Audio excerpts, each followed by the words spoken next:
Tell us about the early voting. How many people have voted so far, and what percentage of the electorate is that? Well, it's absolutely unprecedented, as you so rightly mentioned. According to the latest figures, more than 60 million Americans have already gone to the polls early. Now, to put that into a degree of perspective, that's already more than the entirety of the 2016 elections. That just shows the scale of this early voting process, which doesn't even take into account mail-in voting as well. So this is a completely new look to the voting system in the United States, considering we're already seeing these record-breaking numbers with still 8 days to go till the election. Of course, the US population is over 300 million, so that just gives you a scale and a sense of scope in terms of just how extensive this early voting process already has become here.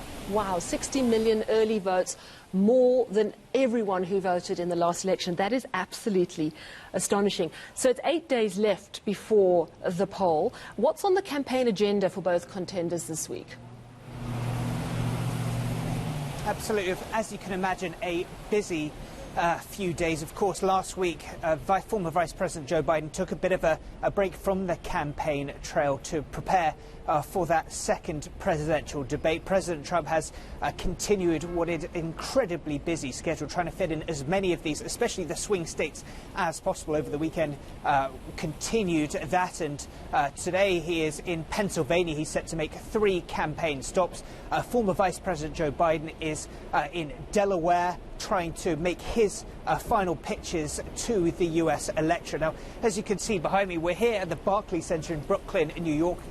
This comes as early voting here in the city began just 2 days ago. So this is the first opportunity for those in New York to start casting their ballots and making their decisions on who they want to see as their next president. Of course, as the president and the former vice president continue to make their pitches to the American population.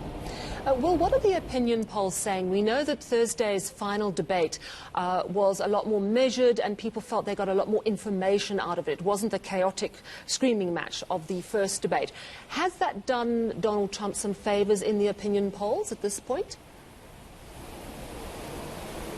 Well, the message from USA Today, according to their analysis, is that they believe that the presidential race is tightening, which certainly benefits President Trump. Now, their message is that nationwide, looking at their snap polls, which is really taking a collaboration of a few different polls that they at least look at, they have former Vice President Joe Biden leading by about 51% of the vote, compared to President Trump's around 43% of the vote. But of course, here in the United States, the real keys are those key swing states that, of course, can decide whether a president wins or loses an election, regardless of whether they win the popular vote in the country or not. Now, according to USA Today, at least, they showed that President Trump is tightening the race in 9 out of those 12 swing states, but according to their analysis, former Vice President Joe Biden still leads in 10 of those 12 states, according to a poll from the University of Wisconsin at Madison. Now, they estimate that according to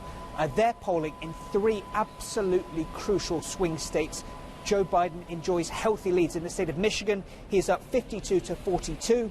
In the state of Wisconsin, former Vice President Joe Biden currently leading, according to their polls, 53% compared to 44%. And in the state of Pennsylvania, Vice President Joe Biden up 52% versus 44%. But of course, we saw in the lead up to the 2016 elections the message coming from the polls. So the message from President Donald Trump is that he is not too concerned with these polling. He'll keep making his pitches directly to the American people in the lead up to this election.